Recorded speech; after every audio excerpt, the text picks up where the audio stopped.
Vamos lá então. Agora a gente vai ver a LDB. O que é a LDB? É a Lei de Diretrizes e Bases da Educação Nacional. A Lei de Diretrizes e Bases da Educação Nacional, já o próprio nome diz, vou estabelecer uma diretriz, que caminho deve se seguir dentro da educação brasileira e que bases que sustentam essa educação nacional, tá? Ela é a famosa Lei 9394, que vai ser de 96, após uma ampla discussão, tá? A LDB vai colocar a questão dos direitos e deveres com relação à educação, vai organizar a educação nacional, que a gente já viu uma parte dela na Constituição, e vai organizar a questão do ensino e do currículo, tá? Nas escolas públicas. E vai também regularizar também algumas questões no que diz respeito aos recursos financeiros. A LDB vai ter princípios, que, lógico, praticamente idênticos à Constituição Federal. Você não pode ter nenhuma lei que não esteja em acordo, não coadune com a Constituição Federal. Então a LDB ela vai manter. Então alguns princípios são norteadores. Estão na Constituição Federal e vão ser colocados também na LDB, que é a igualdade de acesso e permanência, matrícula e frequência, né? Liberdade de aprender, ensinar e pesquisar, a gente viu isso na Constituição, pluralismo de ideias e concepções pedagógicas, realmente a LDB deixa claro, pela enormidade do Brasil, o que se pode fazer, tá? Respeito à liberdade, apreço à tolerância, isso é uma coisa importante que se coloca na LDB, fazer com que as pessoas possam perceber o seu direito à liberdade de expressão, mas também trabalhar na educação essa perspectiva de tolerância. Então eu posso não respeitar determinadas atitudes, mas eu tenho que ter no nível de tolerância a não agredir a pessoa ou ofendê-la por conta do seu ponto de vista. Tá? Posso ser contrário, mas tem que ter tolerância em alguns aspectos. Então, reafirma a questão de que pode haver instituições públicas e privadas de ensino no Brasil, reforça a gratuidade do ensino, a valorização do profissional da educação, o princípio de gestão democrática, uma questão do padrão de qualidade, a questão da educação, trabalho e práticas sociais, quer dizer, trazer sempre a teoria, a prática, sempre trazer a realidade do país ao que está acontecendo, tá bom? E consideração com o que diz respeito à diversidade étnico-racial. Essa questão justamente que envolve imigrantes, que envolve a questão do racismo e ainda, em certa medida, a diversidade também no que diz a questão de gênero, que é uma questão ainda bem espinhosa aqui na educação brasileira, tá bom? Direitos e deveres com a educação básica dos 4 aos 17 anos, obrigatória e gratuita. Começa na pré-escola aos 4 anos, passa pelo ensino fundamental e termina no ensino médio. O atendimento educacional especializado gratuito aos educandos deficientes, com transtornos globais do desenvolvimento e altas habilidades de superdotação, preferencialmente na educação regular. Reforça a ideia de que a educação infantil vai do 0 aos 5 anos, mas cuidado, educação infantil no Brasil é de 0 a 5, mas a parte obrigatória começa aos 4 anos, ok? Acesso aos níveis mais elevados de ensino, quer dizer, você vai do estado infantil, vai para o Fundamental 1, depois vai para o Fundamental 2, depois para o ensino médio e também tem uma oportunidade de chegar a um ensino superior. O governo garante esse acesso ao ensino superior, por exemplo, por a questão do ProUni. O ProUni que é bolsa para pessoas de baixa renda que não têm condição de pagar não conseguem entrar numa universidade pública e não consegue pagar uma universidade privada. Então o governo ele subsidia isso. Lógico que ele quer o retorno depois, tá? A oferta de ensino noturno regular, lógico, adequada às condições dos alunos, tá? E o acesso à educação básica é direito público subjetivo. O que é isso? Ele é interpretativo. Então o acesso à educação é garantida. Então não adianta você querer inventar moda, não, ela é garantida. É um direito subjetivo que a gente faz muito entendimento da lei, né? Então, assim, ela dá toda a garantia de você ter matrícula de todos que estão, sejam brasileiros ou os estrangeiros residentes no Brasil, tá bom? É dever dos pais matricular os alunos a partir dos 4 anos, tá? Porque a educação básica obrigatória inicia seus 4 anos. Então, você garante a matrícula do aluno na educação infantil, na chamada pré-escola do MEC, só que você, se não tiver uma vaga próximo da escola, da residência, o governo ele tem que garantir um transporte escolar gratuito, tá? Para poder ter o transporte, porque a vaga é obrigatória. Se o pai é obrigado a matricular, o governo é a obrigação também garantir a vaga próxima. Se não tem próximo da casa, então garantir o transporte, tá? E também a questão do reforço da livre iniciativa do setor privado em abrir escolas, tá bom? Reforça novamente a questão da colaboração entre União, Estados e Distrito Federal e os municípios, tá bom? O que o LDB coloca no que diz respeito à escola? O que os estabelecimentos de ensino têm por obrigação? Primeiro, eles precisam elaborar a sua proposta pedagógica. O que é a proposta pedagógica? A proposta pedagógica é o projeto político-pedagógico. Só que como a lei federal não muda essa terminologia, a gente usa na escola projeto político-pedagógico. Porém, o LDB e a própria Constituição chama o projeto político-pedagógico, o famoso PPP, em proposta pedagógica. Tá? Então, cada escola tem que elaborar a sua própria proposta pedagógica, porque vai estar vinculado ao contexto que a escola está inserida. Tá? Que comunidade é essa? E, obviamente, que cada proposta pedagógica de cada escola vai se adequar à realidade na qual ela está inserida. Segundo ponto que a escola tem que cumprir é zelar pela frequência dos alunos e informar aos órgãos, no caso o Conselho Tutelar, as faltas reiteradas dos alunos, tá bom? Ofertar condições para alunos com menor rendimento.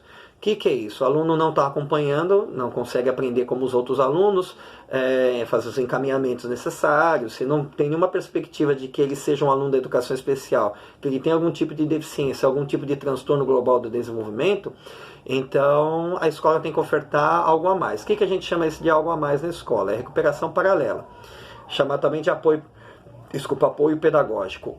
Isso é feito no contrator, então se ele estuda de manhã, ele pode ofertar esse dito reforço no período da tarde e vice-versa, tá bom? Isso, se a família não aceitar, ela tem que abrir mão desse direito, mas a escola tem que oferecer, tá bom? Os estabelecimentos de ensino também vão ter que administrar seus funcionários, então tem toda uma logística administrativa, não só pedagógica, mas administrativa também, tá? E a escola precisa criar vínculos com a comunidade escolar. Então, a escola precisa criar esse vínculo todo entre alunos, professores, funcionários, os pais que são a comunidade mais externa à escola, mas eles também têm que estar vivenciando o dia a dia do que acontece na escola dos seus filhos, tá bom? E garantir a premissa, garantir os dias letivos. O mínimo de dias letivos que nós temos em qualquer calendário são 200 dias. São 200 dias letivos ou 800 horas aula, tá? Os 200 dias letivos, você pode ter até mais. Porque ele fala que é o mínimo de 200 dias letivos, não é o máximo. Então você pode ter, se você colocar no calendário, não tem feriado esse ano, então vai dar 204 dias. Então, se você colocar no teu calendário da escola 204 dias letivos, vão ter que ser cumpridos 204 dias letivos. Mas a LDB fala que pode ser o mínimo 200. Se você colocar no calendário, não pode ter menos de 200 dias. Mas o que você colocar mais, você também vai ter que cumprir, tá? Esse é um cuidado. Então, são 200 dias, no mínimo, 200 dias letivos, tá bom? A questão dos recursos financeiros virão de impostos, contribuições e transferências realizadas entre União, Estados, Distrito Federal e municípios, tá bom? A aplicação mínima, de novo, desses recursos. O governo federal, chamado União, tem que investir no mínimo 18% dos seus impostos e arrecadação na educação. Os estados, Distrito Federal e municípios têm que investir no mínimo 25%, ok? A organização do ensino e currículo na LDB dá uma grande... a questão, pluralismo de ideias e concepções pedagógicas.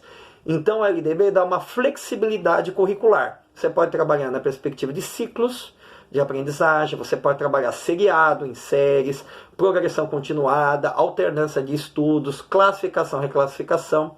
É aquilo, você tem um aluno estrangeiro, não precisa ser necessariamente estrangeiro, ele vem de uma outra região do país. E ele não tem documentação ou o sistema trabalha numa outra perspectiva. Então você faz uma prova de classificação e reclassificação. Você pode até avançar com ele demonstra uma capacidade maior, tá? Mas o critério de classificação e reclassificação está na condição da escola. A escola pode fazer isso a partir da condição do aluno. Aí a coordenação pedagógica vai avaliar isso, tá bom? Então, reforço também que o mínimo são 200 dias letivos ou 800 horas, ok? A base nacional comum, lógico, a gente tem a discussão da base nacional comum curricular, mas existe uma base nacional comum colocada na LDB, a Lei de Diretrizes e Bases de Educação. Língua portuguesa e matemática, padrão, isso não pode deixar de ter, tá? O que não pode também se deixar ver na questão curricular é conhecimento do mundo físico, natural, político e social. Nisso envolve geografia, história, tá? Sociologia, filosofia, tá? Artes, com uma ênfase a questão de música, se for o caso, e educação física. O ensino religioso ainda vai entrar nessa perspectiva facultativa, tá? A parte diversificada, que está vinculada à questão curricular específica da região daquela escola, daquele sistema de ensino próprio daquela região, daquele estado, daquele município, tá? Então, a parte diversificada, ela vai observar a questão das características regionais e locais da comunidade. Que comunidade é essa? A comunidade na qual a escola está inserida, tá bom? E também a parte diversificada vai falar sobre a questão do oferecimento de uma língua moderna estrangeira.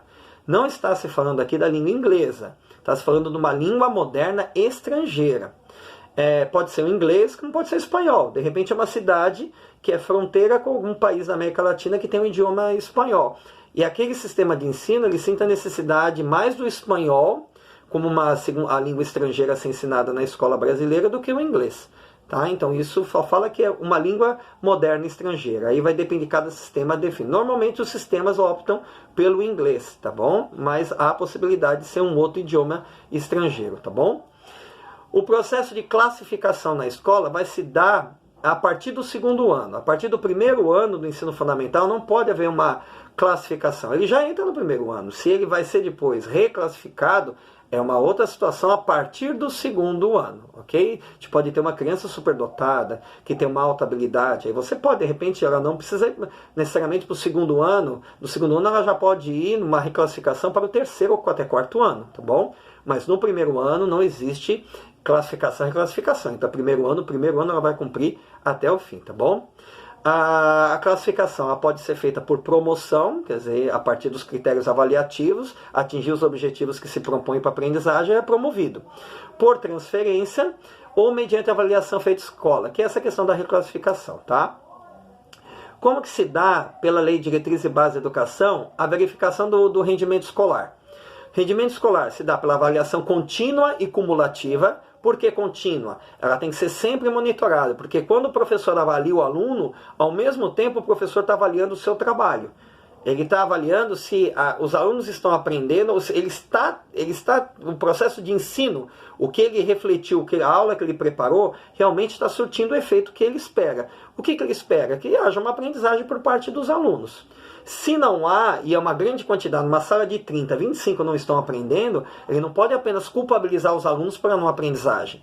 Então ele também tem que reavaliar a sua prática e alterar essa liberdade de ensino, a sua metodologia para ensinar os conteúdos que esses alunos precisam aprender, tá bom? E a avaliação ela é cumulativa porque o sentido é perceber o quanto de conhecimento os alunos vêm acumulando, que de fato eles aprenderam.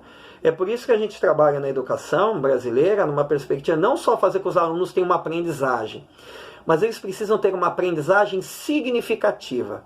O que é aprendizagem significativa? É a aprendizagem que teve sentido, significado para o aluno. Ele sabe por que está aprendendo aquilo e ele consegue realizar as tarefas que lhe são propostas.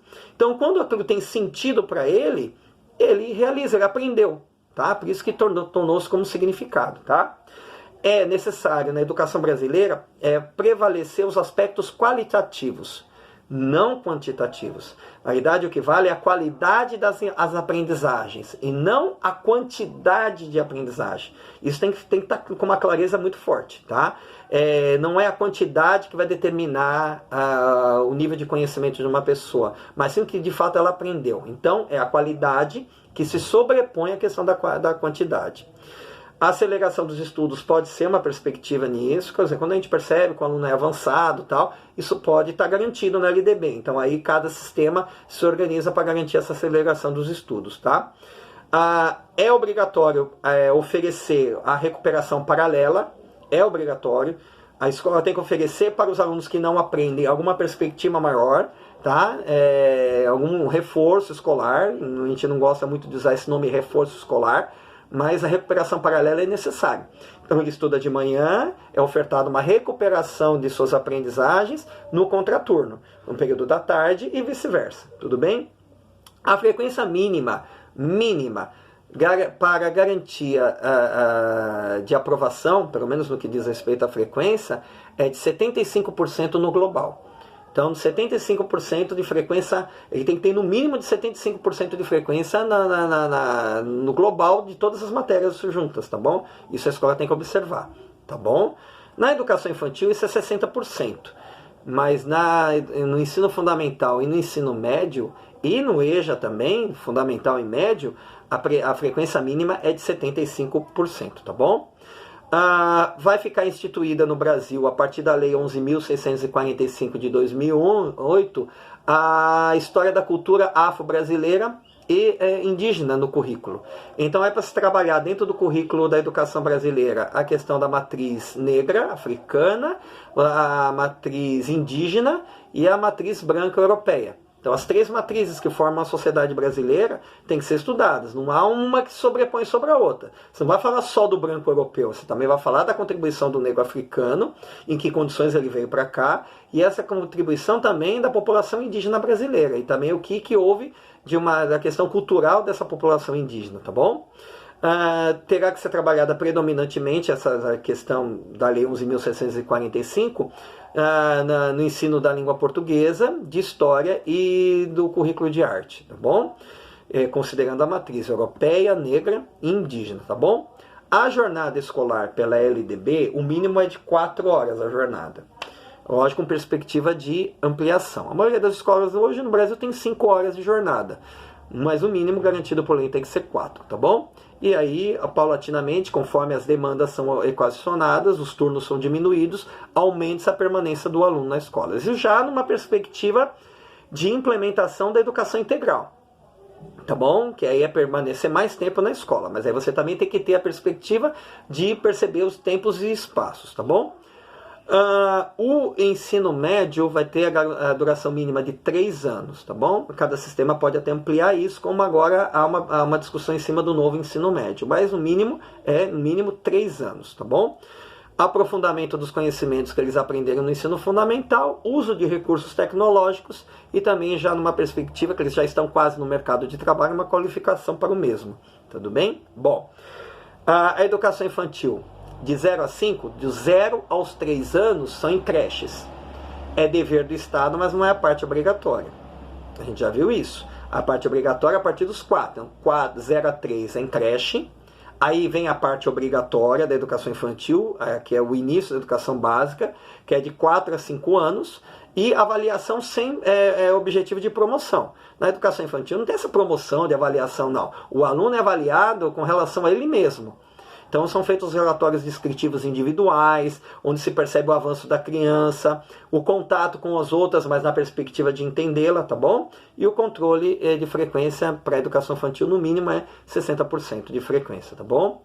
O EJA é ofertado a educação de jovens e adultos aos que não tiveram oportunidade na idade certa, então, minimamente, para ele estar num EJA, numa suplência de ensino fundamental, ele tem que ter no mínimo 15 anos de idade e autorização dos pais. Para ele frequentar um EJA de ensino médio, ele tem que ter no mínimo 18 anos, tudo bem? A questão da educação especial. A matrícula tem que ser feita na rede regular, em classes regulares, e só abrirão mão de estudar em uma classe regular se a especificidade da deficiência daquela criança for apontada que ela tem que ir para uma escola só especial, só com educação especial. Mas aí tem que ter a garantia primeira que eles frequentem as salas regulares. É o princípio da inclusão. Tá? O princípio da inclusão não é só fazer com que alunos com deficiência ou com transtornos globais do desenvolvimento sejam matriculados nas salas regulares. Não é isso. A inclusão é todos na escola. Aí, nessa perspectiva de todos na escola, aí também entra os alunos de educação especial. Tudo bem? Tá? Então, material e currículo tem que ser adequados às especificidades da deficiência dessas crianças e adolescentes, tá? E as escolas especiais serão ofertadas em situações específicas, tá? Só vou te dar um exemplo, que no município de São Paulo a gente tem escola especial, que é a EMEBS, que é a Escola Municipal de Educação Bilíngue para Surdos. São escolas só para surdos. Mas aí a matrícula é facultativa desses alunos ali. A família se fala, não, eu quero que meu filho fique na escola tal. Não quero ele nessa EMEBS, Escola para Surdo. Tudo bem, tá? Mas é ofertado, tá? E aí depende da especificidade da deficiência auditiva, é fácil e necessário estar, né, matriculado nessa escola? Primeiro, porque você vai ter profissionais especializados nisso, você vai ter intérprete e tradutor de Libras. Tudo bem que na escola regular, se houver necessidade, também vai ter. Mas ali você já tem menos alunos em sala, então você teria um atendimento muito melhor, tá bom? E uma questão importante na educação especial, no ensino fundamental, é a chamada terminalidade específica. Guarda bem isso, terminalidade específica. Quando se chega ao final do 9º ano, lógico, antes que isso aconteça, a própria escola já tem que perceber se esse aluno vai agregar algo indo para o ensino médio. Porque depende do tipo de deficiência, uma deficiência degenerativa, né, uma paralisia cerebral, alguma deficiência intelectual severa, não justifica ir para o ensino médio. O que vai? Na realidade, estando no ensino fundamental, nas salas regulares, já é uma garantia, pelo menos, de socialização. Pelo menos ele não é tratado como um bicho que anda amarrado dentro de casa. Ele está convivendo com o outro, aprendendo as relações, tá? Mas, academicamente, não vai ter mais serventia em ensino médio.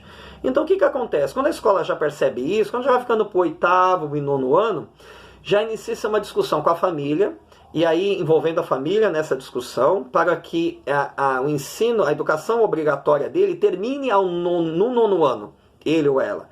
Tá? Então aí nós vamos precisar de laudos pedagógicos, a gente vai precisar de relatórios pedagógicos que justifiquem a não continuidade da educação obrigatória.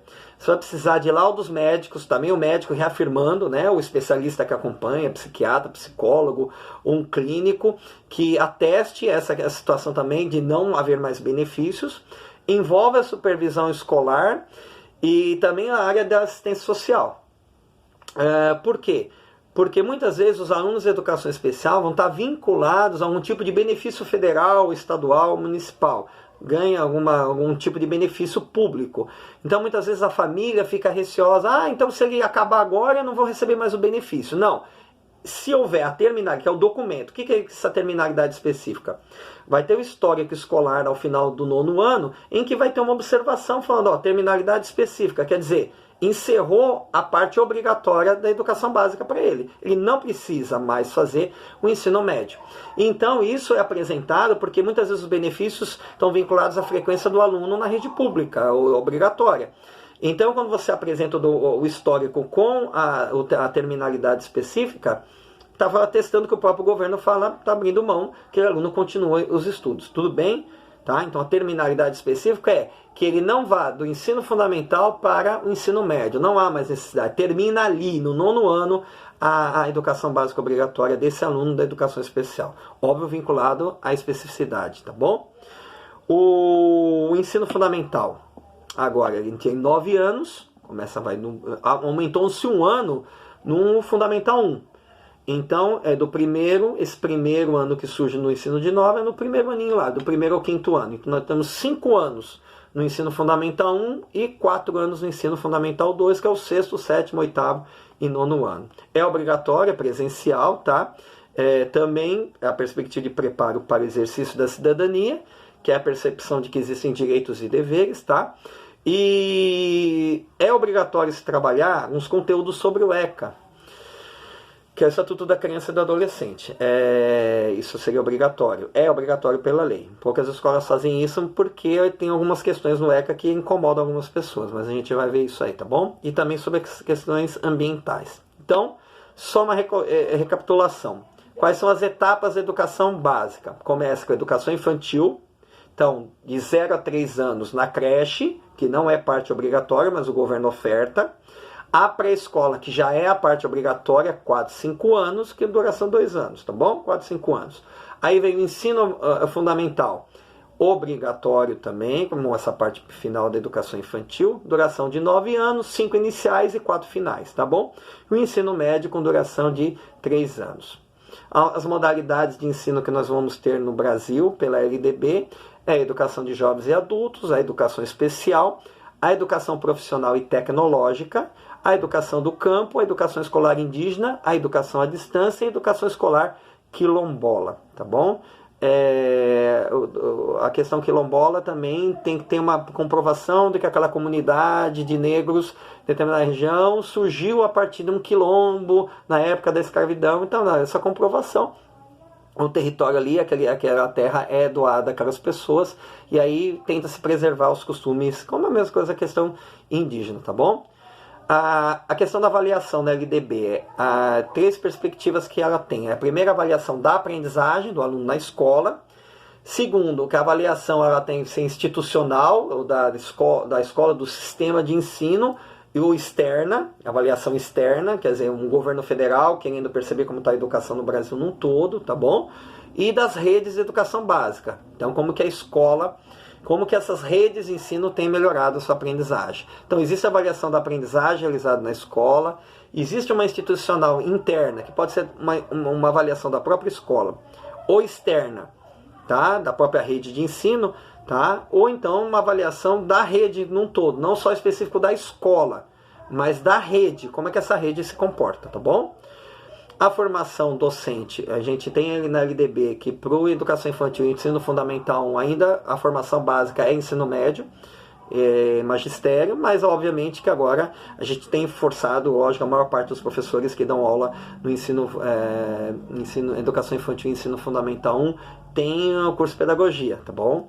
Mas ainda pela LDB não foi mudado, o ensino médio, quem tem o diploma de magistério ele pode utilizar, tá bom? Sem sombra de dúvida, tá bom? Bom, a formação docente é prevista no artigo 62 da LDB como a formação dos docentes para atuar na educação básica, far-se-á em nível superior em curso de licenciatura, de graduação plena, em universidades e institutos superiores de educação, admitida como formação mínima para o exercício do magistério na educação infantil e nos 5 primeiros anos do ensino fundamental, a oferecida em nível médio na modalidade normal. Bom, então só está aqui no artigo 62, está dizendo que tem que ter nível superior, porém, na educação infantil e fundamental ainda se aceita o magistério. Dificilmente você vai encontrar um curso de magistério de ensino médio, praticamente nem existe. Apesar do Brasil ser muito grande, mas não existe. Se tiver alguma coisa muito perdida por aí. Sempre é o curso de pedagogia que vai suprir essa demanda, tá bom? Apesar da lei não ter mudado ainda, tá bem? Bom, a gente tem que ter clareza de que a LDB é uma lei, ela organiza o que a Constituição Federal colocou, tá? Então a Constituição coloca aquelas coisas básicas e a LDB garante esse funcionamento da educação brasileira, garantindo uma diversidade de opções, tá bom? Para que cada rede, seja ela estadual, ou municipal ou do Distrito Federal, possa ser organizada da melhor forma, tá bom? E agora nós vamos ver o ECA daqui a pouco, beleza?